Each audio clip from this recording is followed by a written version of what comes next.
આવ્યો તો બાપડો કહેતો હતો કે તમારી જમીન હાલવી છે 25 લાખ રૂપિયા હાલું. એ વખત કીધું ના, આ તો મારા ડોહાની જમીન છે, મારે હંગરવી છે. અને મેં હંગરી એ દાડે વેચી મારી હોત ને તો આજ 25 લાખની હું ચોક બીજા જમીન લઈ હોત. પણ ના, મારા બાની હતી મેં હંગરી હતી. શું કરવાનું થાય હું કરીને મિલ્યું છે પછી જલ્દી હડો તમે હેડ જોડો. આ ક્ષેત્ર મારું નહીં, મારા બાનું છે. ઓવે હું છે આયા છો હા હું તો સરકારમાંથી આવ્યો છું એટલે ચમ આ સર્વે કરવા માટે. એટલે હવે ધોબલો નાખવાનો છે એમ ઓવે ધોબલો આવે છે વૈકણ. એટલે વખત તમાર બાનું ખેતર છે ઓબળો મારી વાત આ જમીન રહી ની ઈ અમારા બાપની છે તમારા બાપની નહીં તો તમે વૈકણ ધોબલો નાખશો. હવે જે પગે આયા છો ને પગે જતા રહો ને કે હાજાની રહી હમણાં. હવે વાત જેવી કરે છે કે 1.5 થી 2 લાખ રૂપિયા વળતર લઈ આલું. અલ્યા ગોમમાં 5 લાખ રૂપિયાનો પ્લોટ મળે છે અને તું આ જમીનના મને 1.5 થી 2 લાખ રૂપિયા લે.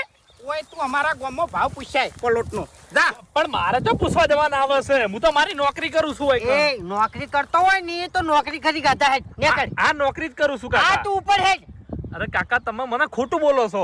ખોટું નહીં જે છે હાચું છે નેકળ તું હે હાચું નીકળી જા તું. હું એમ નહીં જાઉં. એટલે ઓળખતો નહીં તું હા